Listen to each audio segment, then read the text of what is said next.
The clock ticks. It is August 1939. The summer heat hangs heavy over the European continent, but it is not the weather that stifles the breath of millions. It is fear. At this specific moment in time, the entire globe stands paralyzed, waiting at the very gates of the greatest military conflict in human history. The air is thick with tension. Silence hangs heavy, almost suffocating, over the great capitals of Europe. From London to Paris, from Berlin to Warsaw, the world is holding its breath. But how did we arrive at this breaking point?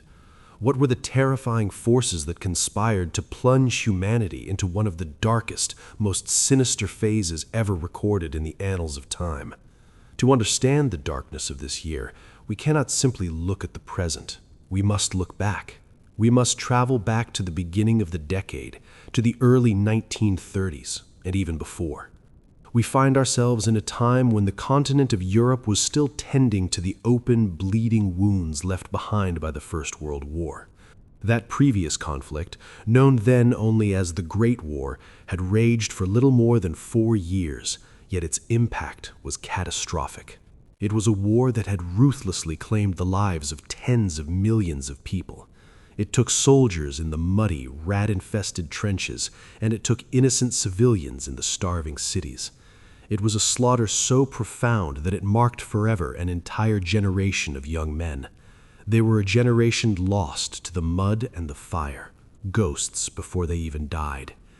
However, of all the nations that had thrown their sons into that mechanical grinder, one nation stood out as the most penalized, the most broken. That nation was Germany. The German people found themselves crushed under the heavy, unforgiving boot of the Treaty of Versailles. This treaty did not merely end the war, it forced Germany to shoulder the crushing weight of all expenses resulting from the conflict. It was a financial sentence that brought a proud nation to its knees, hollowing out its treasury and stealing its future. But the punishment was not just financial. It was military, and it was existential.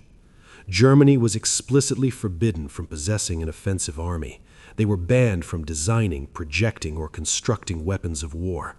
They were left defenseless, stripped of their martial identity, a warrior nation without a sword. Compounding this national humiliation was the state of the economy. By the late 1920s, the German economy was already debilitated, fragile, and teetering on the edge of the abyss. When the grave crisis that swept the globe in the final years of the 20s finally hit Germany, it struck with a lethal force. The country was transformed almost overnight into a land of authentic misery. Poverty was not just a statistic on a government paper. It was the reality on every street corner. It was in the hollow eyes of fathers who could not feed their children. It was in this toxic environment, this breeding ground of political and social instability, that the shadows began to lengthen. In the desperation of the people, various extremist and nationalist movements began to rise from the gutter. Some of these movements leaned towards the ideologies of fascism, while others inclined towards the radical tenets of communism. The people were desperate. They were searching for a savior, or perhaps they were searching for an avenger. Among these rising movements was one that would change the course of history forever: Nazism. This ideology had emerged in 1920, born from the mind of Anton Drexler. However, the true shifting of the tides occurred in 1921. It was in that year that the power within the interior of the Nazi Party was conquered by a man named Adolf Hitler. From that moment in 1921, Hitler began an ascent that would prove to be unstoppable. Throughout the decade of the 1920s, he maneuvered through the chaotic political scenery of Germany. He was gathering strength, he was gathering voices, and most importantly, he was gathering rage. Fast forward 10 years, by the first half of the 1930s, the landscape had shifted dramatically. The Nazi Party was no longer a fringe group shouting in beer halls. It was now one of the most relevant and formidable political forces in all of Germany. The momentum was building like a tidal wave. The year 1933 marked the turning point. After a campaign defined by its ferocity, a campaign that frequently involved brutal aggressions and acts of calculated vandalism against rival factions and opposing movements, Hitler reached the pinnacle he had sought for so long. In 1933, he achieved the dreamed-of position of Chancellor. At that time, the Chancellor was essentially a prime minister, a figure still subject to the orders of the president. The man holding the presidency was the famous German war hero, the aging Paul von Hindenburg. For a brief moment, there was a check on the power of the Nazis. Then, in 1934, fate intervened. President Hindenburg died. With the old war hero gone, the last barrier to total control vanished into the ether. Hitler moved instantly to accumulate power in his own person. He merged the offices of Chancellor and President. In that moment, the Führer was born. He was now a figure with unlimited, unchecked powers within Germany. With absolute control in his hands, the transformation of the nation began in earnest. Hitler implemented a series of measures that flagrantly violated the agreements of the Treaty of Versailles. He did not care for international paper. He cared for German steel. He reactivated the German military industry. The factories, silent for so long, roared back to life. The sky turned gray with the smoke of industry. Practically overnight, millions of new jobs were created. The unemployment lines vanished, replaced by production lines. He did not stop at weapons. He incentivized thousands of public works, small, medium, and large. But these were not merely for civilian comfort. A good part of them were already designed with a future war in mind. Most notable among these was the gigantic program of highways known as the Autobahns. These were engineering marvels, yes, but their true purpose was strategic. Through these concrete arteries, the German army would be able to displace itself and move with terrifying speed across the territory. This reactivation of the war industry, combined with this phenomenal set of public works, achieved the impossible. They pulled Germany out of the crisis. The economy was recovered. The dignity of the German people was restored. They stood tall again. But behind this restoration of pride, there was a sinister purpose. Hitler had a plan. It was a plan very well defined in his mind, a plan that had existed long before the factories started humming. This plan depended entirely on the expansion of Germany's frontiers towards Eastern Europe. The Nazi leaders were driven by a core belief. They were convinced that the only way for Germany to grow, the only way for it to impose itself as a true international power, was through territorial expansion. They needed land, they needed space, and it was with this singular objective in mind that Hitler began to move his pieces on the chessboard. The year 1938 saw the first aggressive strikes of this expansion. In that year, Germany annexed Austria, swallowing it whole. Then, in October of that same year, Hitler reached out and annexed the Czech Sudetenland. The map of Europe was changing month by month. By March of 1939, he moved again, annexing and dismembering what little remained of Czechoslovakia. Nations were disappearing, absorbed into the growing Reich. Throughout these blatant acts of aggression, the response from the major powers was silence.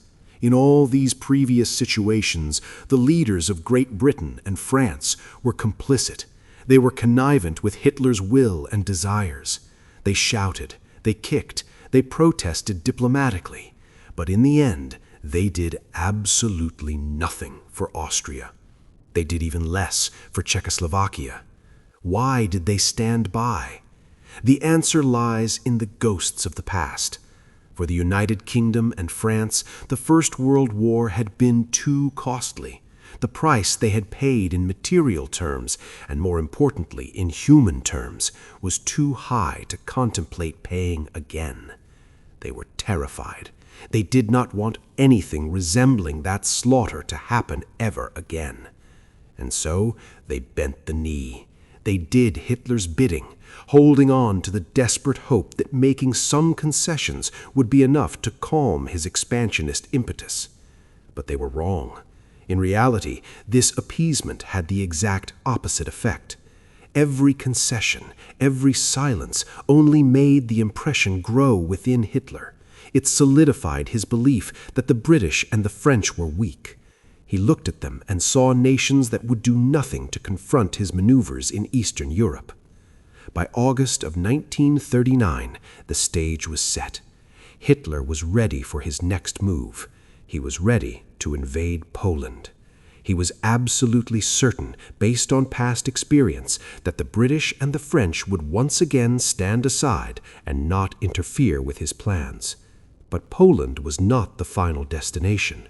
The objective of Hitler in this coming war was always the annexation of the Soviet Union. That was the ultimate prize. But to get there, to reach the east, he needed to pass through Poland first.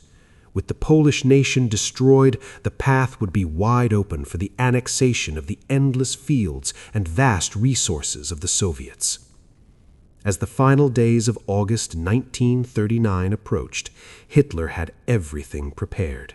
His preparation was not just military, it was diplomatic. He had secured a masterstroke. He had signed an agreement with Stalin.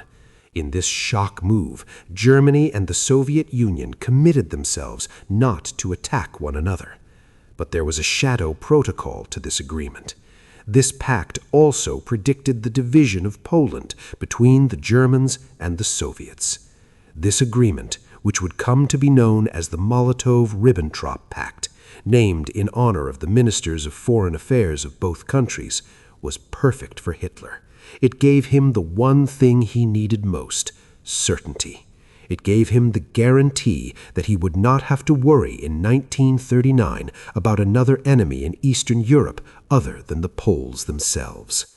His flank was secure. And so the moment arrived. It was on the first day of September of that year. Germany unleashed its fury. They invaded Poland with a formidable army. It was a force of destruction composed of 1.5 million soldiers. Supporting them were almost 5,000 armored vehicles grinding the earth beneath their treads. Above them, the sky was blackened by more than 3,000 airplanes. It was a display of power the world had never seen. The United Kingdom and France protested immediately. After all, they had a specific pact of military help with Poland. They were bound by honor and paper to act. But even as they protested, Hitler remained convinced. He believed to his core that they would do nothing. He believed they were bluffing. But then came the day that changed everything. On September 3rd, the British and the French made their choice. Honoring their military pact with the Poles, they declared war on Germany. The news hit Hitler with the force of a physical blow. It was unexpected. It shattered his calculations. According to witnesses present in the room at that historic moment, his reaction was one of stunned disbelief. He let himself fall, sitting heavily into a chair. He stared into the distance, his eyes glazed over, lost in the sudden shift of reality. He limited himself to asking a single chilling question: and now? And it was thus, with that question hanging in the air, that the Second World War began. It was the start of one of the most brutal, most bloody conflicts in all of history. It was a fire that would consume the world. It was a conflict responsible for claiming the lives of more than 70 million people. And as we know, the vast majority of those 70 million were not soldiers holding guns, but innocent civilians caught in the crossfire of ambition and hate.